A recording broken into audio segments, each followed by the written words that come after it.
Today, May 30th, 2026, I received the sad news of the passing of Lieutenant Colonel Nestor da Silva, one of the last remaining members of the Brazilian Expeditionary Force.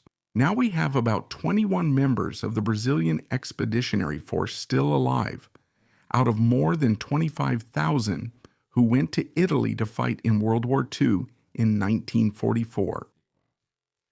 Well, for those who don't know Colonel Nestor da Silva, right? For those who don't know who Colonel Nestor da Silva was, he was a very representative figure, wasn't he? Maybe the most well-known face of the FEB in the last 10 years, maybe even 15 years, for sure.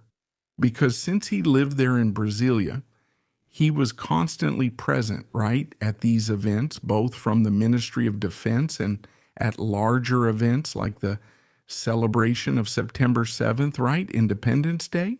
So Colonel Nestor was always featured in the Army's advertisements and those related to the Expeditionary Force.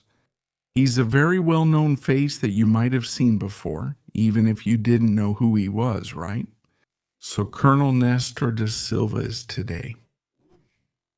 He is the longest living expeditionary that we know of, okay? He passed away at 108 years and 321 days old of life.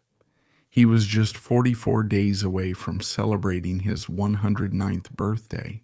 Some other expeditionaries had already reached 108 years, but none made it to 321 days. So, Colonel Nestor was born in Minas Gerais. He was born in Lagoa Santa near Belo Horizonte on July 13, 1917, when he was just under 20 years old. Actually, a bit under 21, since he was already 20. He volunteered for service with the Brazilian Army.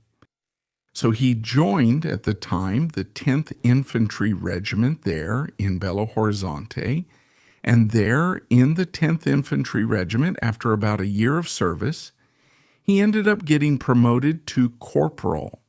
And exactly a year later, right, in January 1940, Nestor da Silva was promoted to 3rd Sergeant. From the start, he volunteered for military service and rose through the ranks very quickly. Because of his determination, because of his dedication to service, his love for the military, which he already showed back then.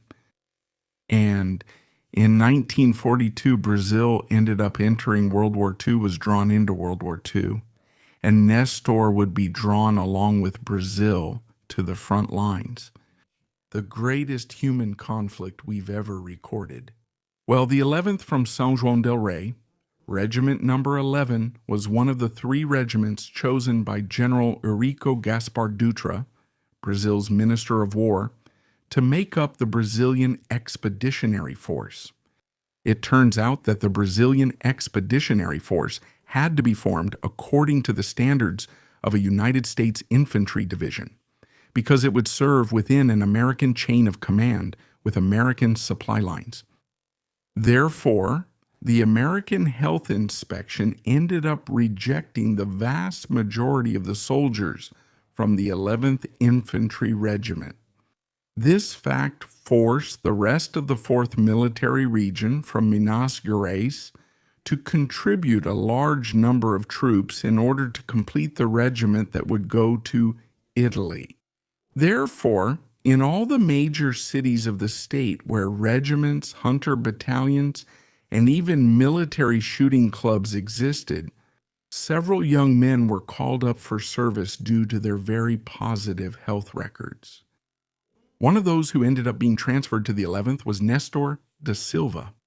And Sergeant Nestor, upon arriving at the 11th on January 13, 1944, it was just a few days later, right, actually, about 2 months later, he was transferred to Rio de Janeiro, to Vila Militar in Rio de Janeiro. There, The 11th was quartered in the warehouses that were urgently built on Capistrano Hill, right inside the military village. And it was there that the 11th made contact for the first time with the 6th Regiment from Catzapava and also with the 1st Regiment from Rio de Janeiro, the three that would go to Italy. The 6th Regiment was the first to board on July 2nd, 1944, and the 1st and 11th waited for transport to Italy until September 22, when they finally headed to the theater of operations. Arriving there on October 6, they were transferred by sea to Livorno, the northernmost port in Italy that was serving as a logistics base for the Allied front line. And from there, the two regiments that had just arrived from Brazil, without any kind of combined arms training, something that, by the way, was actually planned by a binational agreement between the United States and Brazil, the two regiments ended up being pulled to the front line without any proper preparation to go into combat. And why were they pulled? They were pulled because the commander of the 5th United States Army, General Mark Clark, had established that capturing Bologna, the city of Bologna, before Christmas, that was the overall objective of his troops, and therefore the lack of infantry in the 4th Army Corps. It forced these two Brazilian regiments, unfortunately without full training, to be thrown into the front line. And what happened? Nestor da Silva was assigned to the 1st Battalion of the 11th Infantry Regiment, this battalion commanded by Major Hachi Guimarães, who was later replaced by Major Manuel Lisboa. And this battalion, the 1st Battalion of the 11th, was the battalion that was attacked by a very vigorous German patrol on the night between the 2nd and 3rd December 1944, when they were guarding the front line near Guanella in front of Monte Castelo. This German attack, which had, great support, heavy artillery support even, ended up causing the 1st Battalion to retreat in panic in the face of the German attack. Remember, it was a battalion completely without training, totally inexperienced, thrown into the hottest area of the 5th Army's front line. So this battalion was quickly replaced by a battalion from the 6th Regiment, but the front line was not compromised. The position was reestablished and the scare was over. This event became known as the Night of the Laurindos in the historiography of the Brazilian Expeditionary Force, and also in Brazilian popular culture, a somewhat humorous term that refers to a samba from that time.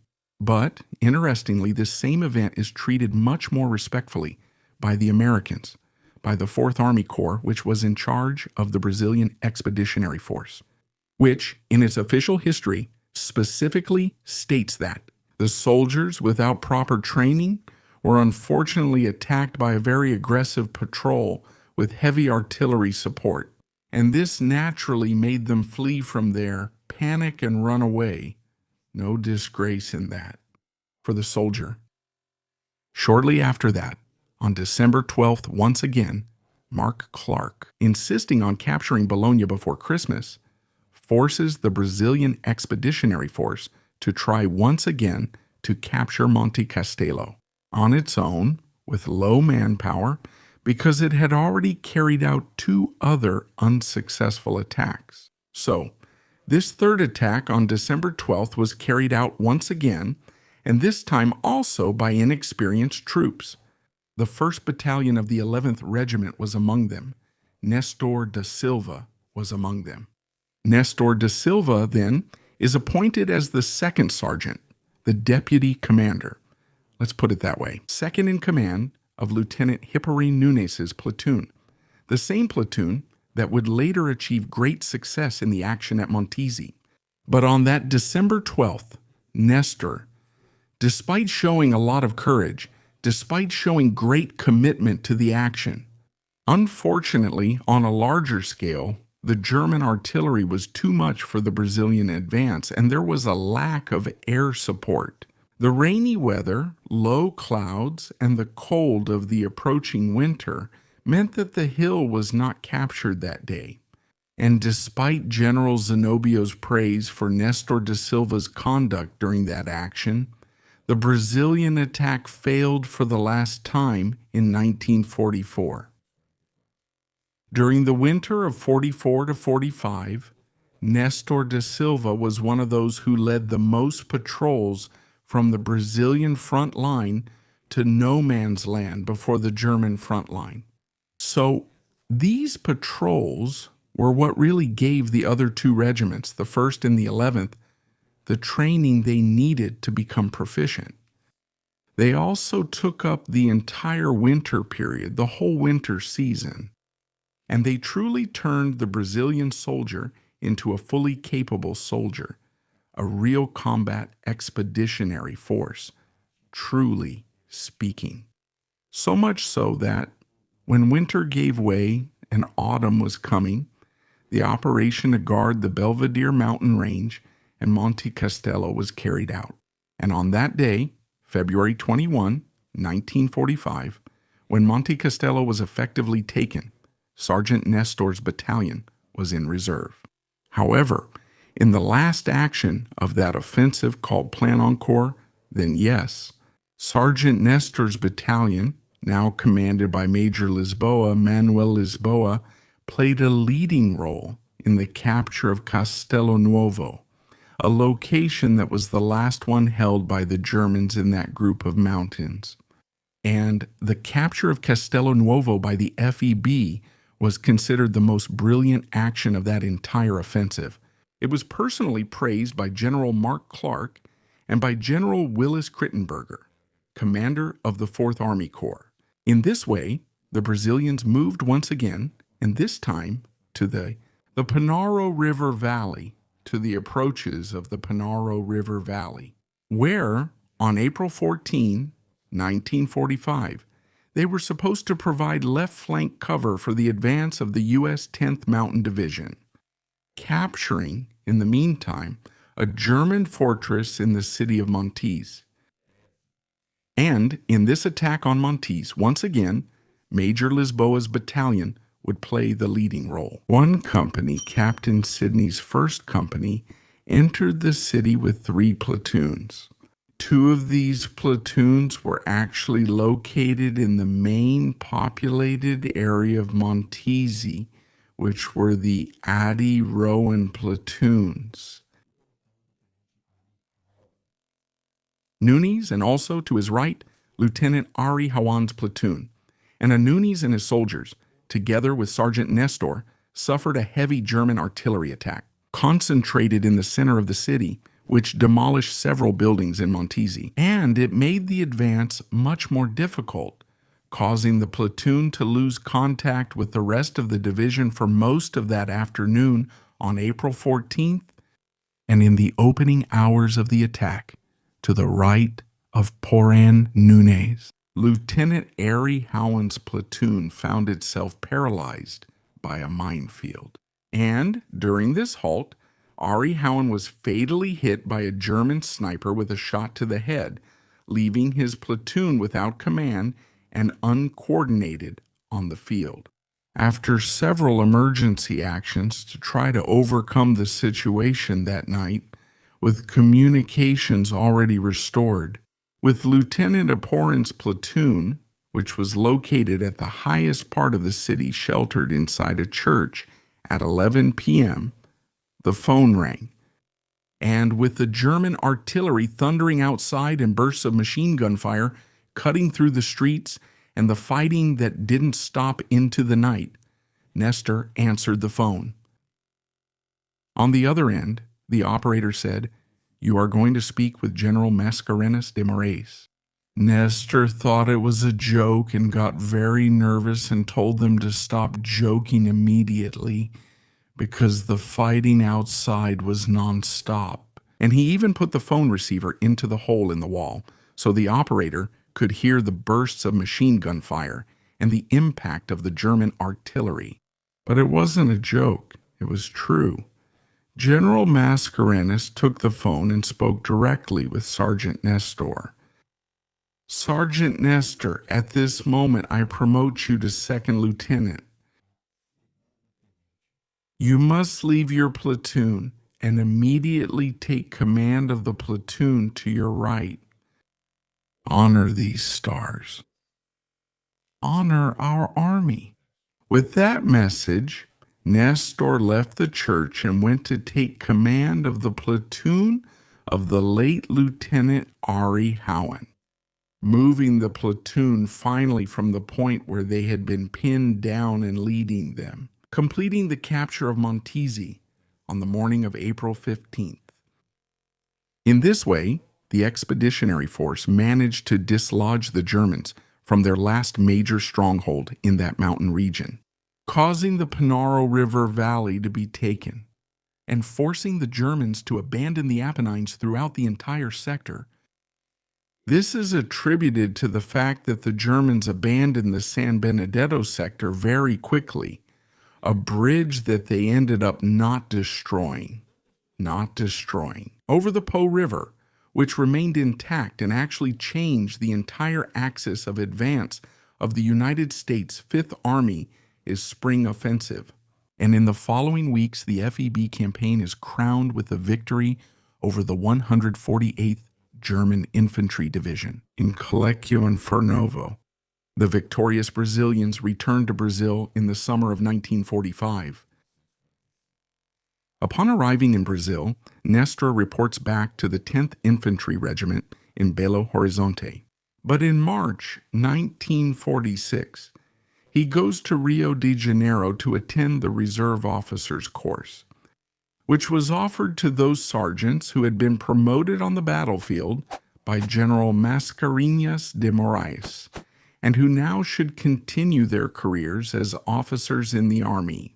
After that, he is promoted to captain in 1916, and 2 years later, once again, due to his impeccable career and clear love for the profession of arms, he becomes an instructor at the Military Academy of Agulhas Negras, where he serves from 1956 to 1961.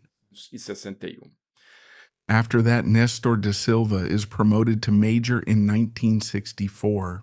And on June 1st of that year, at the age of 47, he reports to the Airborne Division in Rio de Janeiro, and even at that age, becomes a military paratrooper. Nestor doesn't stop, because 2 years later, in 1966, he earns his Jumpmaster certificate and continues serving with the paratroopers until 1971, when he is transferred to the Armed Forces General Staff in Brasilia, already holding the rank of lieutenant colonel. He transfers to the reserve the following year, in 1972, working for a few more years in the private sector. As I mentioned at the beginning of this video, Nestor da Silva was one of the most well-known faces of the Brazilian Expeditionary Force in recent years. And in 2017, I had the great honor of meeting him in person and also taking him to Campus Party Brasilia, right? A major technology and digital games event that mainly takes place in São Paulo, but has already happened in major cities across Brazil, and still happens to this day, by the way. And I brought what is still today the oldest speaker at Campus Party in all the events in the entire history of this event. At 99 years old, about to turn 100, Colonel Nestor took the stage to talk about his experience in World War II, relating it to the success of first-person shooter games, right? Since so many people in there are diehard fans. And at the end of his lecture, he was greeted with a round of applause. Everyone gave him a standing ovation for several minutes. Nestor da Silva then received a happy birthday right before his centennial, a few weeks before his 100th birthday, from everyone present at Campus Party at that moment. And after that, man, from the Campus Party stage to the exit gate of the Ulysses Guimarães Convention Center, It took us 40 minutes, 40 minutes, 40 minutes, during which he was enthusiastically greeted, hugged, received gifts, and was greeted by several people who were genuinely grateful to have listened to him. A first-hand testimony like the one Colonel Nestor gave. He was wounded in combat in Montese. A bomb fragment tore through his helmet and touched the back of his neck. In other words, he almost died. He carried out outstanding combat actions individually. The capture of the Germans in the Montese cemetery is a clear example of that. So he holds the first-class combat cross for individual achievement, and he also holds several other medals from the expeditionary force and later on as well. We come to the year 2026. We say our goodbyes, bidding farewell to this true legend of Brazilian military history, Lieutenant Colonel Nestor da Silva. So I offer this salute from the war room to this Brazilian hero, whom I had the privilege of meeting in person. A big hug, Colonel Nestor. If you want to know more about the story of Lieutenant Colonel Nestor and also about the entire Brazilian Expeditionary Force, our course, Brazil in the Second World War, is already underway, and we already have classes available on the platform.